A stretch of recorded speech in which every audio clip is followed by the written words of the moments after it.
Snapmaker went ahead and sent over their U1 printer, and I have been having fun with it. They're the sponsor of today's video, but more on that in a little bit. And kind of the main thing, other than toys for my kids, that I've been printing is either the OpenGrid or the Gridfinity. Both of these are open source kind of in systems for actually building out and storing things. Essentially, OpenGrid is for the wall, while Gridfinity is for flat surfaces. But oh, don't worry, you can combine them, and we'll get into that. And the reason I've been mainly focusing on these two things, other than obviously organization for myself, is the fact that these are both open source systems. Yes, even in the world of 3D printing storage systems, there is a whole proprietary versus open source divide. With kind of the main standout of the proprietary version of OpenGrid is a system called Multiboard. And in this video, other than the open source nature, I'm going to kind of compare the two a bit and talk about why I decided to go with OpenGrid and just some of the features and things really about these two different open source systems that you should definitely try out, especially if you have a 3D printer. And you can see some examples on screen now of some of the other kind of setups and builds that other people have going on. It is intricate, it is handy, and do note for this video, I do not have all my stuff put together yet, but I will definitely show all that once it's time. The main focus of this is these two open source systems and the features and what you can actually do with them. But before we get into all that, I do need to give a shout out to Snapmaker for one, sponsoring this video, and two, sending over the printer for me to go ahead and do all of this. My old printer lasted me years, I printed a lot of things with it, but it was time for an upgrade, and Snapmaker reached out just at the absolute perfect time. And the problem with that old printer is it was slow. And when it comes to actually printing out all these different parts and everything that I need, tiles, snaps, connectors, accessories, all of that, I needed something with some speed. The U1 is Core XY, so it moves quick. And the plate isn't as big as my previous one, but just big enough where I could batch out all the accessories and everything I need, and there's enough room on the plate to actually print the 8x8 tiles, which is nice. And one thing I haven't tried out is a cool thing, this printer supports multi-filament. So technically, if I wanted to, I could stack them with a different kind of filament layered in the middle. I'll link to a video down below about that. But where this machine really shows off is color, and OpenGrid really isn't the place for that, as all pieces are just usually single color. So instead I put it to work doing some stuff that my son cares a lot more about than wall organizers, and that is making some toys. And with this printer, it works differently than you're probably used to. You get 4 separate print heads and it physically swaps in between them in seconds. So the amount of waste that you get in an actual color print is minimized. Snapmaker pitches up to 5 times faster and 5 times less waste compared to those print heads that do actual filament switching. Overall, it's very smooth, the quality is awesome, and with this printer, there's so many different features and gizmos and all kinds of things. For example, when you put on the filament, it has a auto feeder, so it goes ahead and pumps it all forward. Everything is manageable on the little screen, so you can do filament switching, change the actual colors associated with it, browse projects and things that are stored locally on the printer, and print things directly that way. Or, of course, you could use their software and manage the printer that way. Snapmaker Orca, which is what I have been using for this printer, and it's worked pretty good. It took me about 30 minutes to get everything set up and put together, and the actual manual was awesome, real color pictures and all that. Overall, I have been blown away with this printer when it comes to price, performance, and all that stuff. And if you're somebody who's looking into getting it into 3D printing and you want to get more of a kind of upper mid-range priced printer, this is the one for you. And if you want to learn more about this printer or pick it up for yourself, it is going to be the first link down below. These are all the pieces I've printed so far. And there's a couple reasons to go ahead and choose OpenGrid over Multiboard, with kind of the primary one being the amount of filament that's actually used. This one is the Lite board. It's very thin, great for like lighter items, and this uses 70% less filament than one of the multi-boards.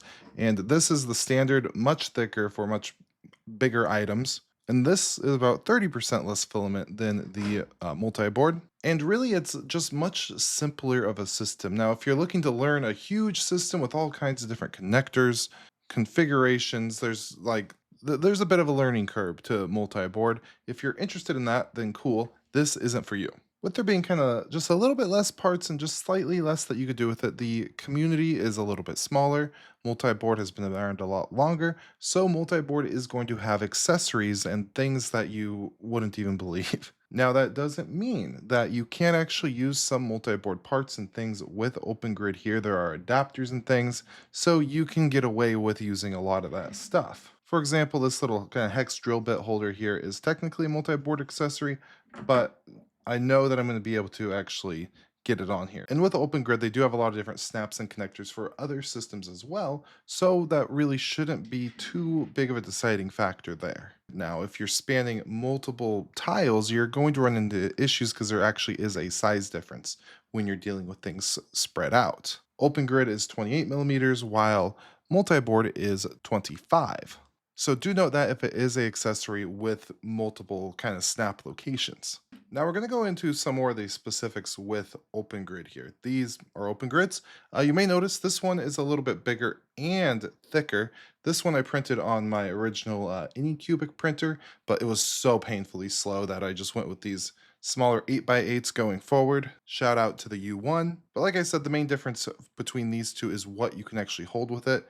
This right here is flexible. It's very flimsy, but if you're holding up some light stuff, it's no big deal. While this has a lot more tension to it, that is strong. And the key difference between them too is this lighter version has screw holes within these spaces here. So you can screw this directly to the wall without having to use snaps. And you can see some snaps right here. This is set flush, snapped in, so then I would use these to actually screw into the wall. So while it is stronger, you do lose a little bit of space when it comes to the placement of the screws, especially when you get into smaller tiles. And like this is about as big as you could get, but if you have to print smaller tiles, for example, printing the thicker ones, you're going to have a lot less room to actually mount things.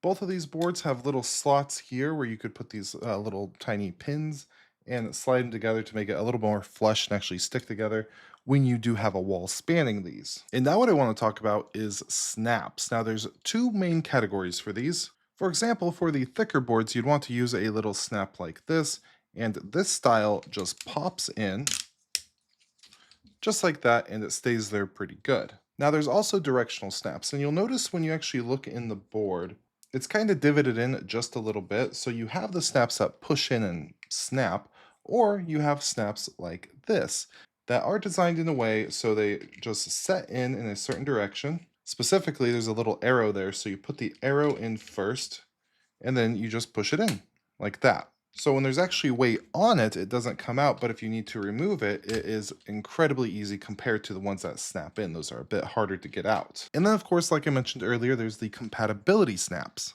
You have the Multiconnect snaps, which then gives you access to a whole bunch of that accessory library. They have snaps for the honeycomb wall storage stuff, and of course, much more. Which this is how you actually attach accessories, and there's a number of ways to do this as well. This right here is Multiconnect. They make accessories that have kind of snaps built into it, and those are really cool, but it's a lot more difficult to move around in my opinion, and that's why I really like this Multiconnect setup here. Multiconnect is OpenGrid's universal connection system. For Multiconnect, you have your snap that goes in, but it is a snap that is specially designed to put the Multiconnect in. It's just a kind of big looking screw. You screw that on down, and then you're able to easily slide on accessories, such as this one right here, that have these grooves that just slide it on in. For example, if I quickly pop these out, and I wanted to connect this little shelf, all I would do is get my board, and then I just pop these in real fast, just like so. You get your accessory, and then boom, just like that, it is nice and mounted. There is both the standard version that I was showing or a locked version. So when you actually screw it, it opens up a bit and really makes it so it's not going nowhere and you actually need to unscrew it to get the actual snap out of there. That's really nice when you actually have things like stowed, like hanging or under a desk, or it's just on the heavier side. Now what I want to talk about, and one of my kind of favorite things with it, is the underwear. Specifically things like this. This is for mostly cable management. Underware 2.0 is a cable and wire routing system by Hands-On Katie, shoutouts, and OpenGrid here has first-class support for it. So whether if you need to run cords across your wall and you have a bunch of these already set up, or you need to make a nice under-desk system for organizing everything, it is going to work great. I don't have the actual snaps. You can see they can kind of sit in here without anything, but then they also come out really easily. So they do have their very own snaps specifically for them, including a channel base snap that gives a channel a floor so cables don't snag on the board's edges, and has cutouts so you can zip tie cables to the base, which lets you lay out the run first and cover it with the channels later. And then the grip channel snap actually sits under a channel and pushes the grips outward so it holds tight and doesn't fall off, which those ones are really good for if an actual channel is packed with cable. And on these actual channels, you can see there's all kinds of different shapes and angles, and like this one right here, nice little zigzag. Some of these have holes coming out of the middle of them so you can run a cable directly out of it to a specific machine or whatever you're doing. Heck, they even have these little bridges, so if you have a run and you need another cable to go over that run, you got a solution. Now, my setup obviously isn't done. All my parts and everything are here, and I still kind of have a lot more to print. But really, the options are endless. And I do have a lot of setups planned. For example, in my garage, I want a whole wall of these for tools, just general organization for things that are just kind of thrown in drawers. You may have noticed this right here. I have or had a Raspberry Pi zip tied to one. This was sitting right on the wall by the 3D printer, connected directly to it with like Octoprint running. So this was my 3D printing server for a while, but set up some stuff by my home lab area where I can mount some things that deserve a wall mounting. And then here in the studio, back behind where you guys can't see, I'm going to have a setup where I have easy access to like camera accessories, lighting things, and just a bunch of stuff that I really can't see in drawers that would be helpful to be able to just visually pinpoint it. There it is, bam, and just make things a little bit more efficient around here. And I'm going to incorporate a lot of another open source project, and that is Gridfinity. Gridfinity is Zach Freeman's, one of my favorite creators, open source bin and baseline system on a 42 millimeter grid. This little shelf that I used kind of as an example, you can see has these grids on it, which is Gridfinity. So there's a lot of different accessories for a bunch of different things. If you can think of even like a common smaller item or anything, there's probably an accessory for it, all the way down to like GoPros, specific handhelds, recording equipment, tools, anything. There's probably a Gridfinity of it. And this is a bad example because it's a shelf, but it would just sit in and it's perfect. And when it comes to the actual compatibility for these two, it's not like something like with Multiboard where you have an adapter and it's like hit or miss. This one has the sizing perfect. So every 2 Gridfinity units will equal exactly 3 of these OpenGrid units, meaning it's much easier to make larger and more complex Gridfinity accessories that are compatible with OpenGrid. And really, this is kind of the main use case right here. You use the actual connects. It's all spaced out perfectly. Just pop it on in and you're good to go. The only kind of watch out is like the border of some of these might overlap or underlap a little bit, but it all depends on the accessory and the model that you're wanting and printing. And like I mentioned in this video, everything here is open source. You could build your own, distribute it, do whatever you want. So I'm going to go ahead and link to all the resources down below, including the Wikipedia pages for both OpenGrid and Gridfinity. Make sure you show some love to those projects because they could have gone about this a bunch of different ways, and the fact that it's open source is awesome. I'll also have some related videos down below for you to explore more, and within the hopefully coming weeks, I will have a good portion of my setup, and I'll either show it off in a full video or maybe like a YouTube short. Finally, check out our sponsor, Snapmaker, if you want to go ahead and get to printing some of this for yourself. And with all that, I do hope you have an absolutely beautiful day, and goodbye.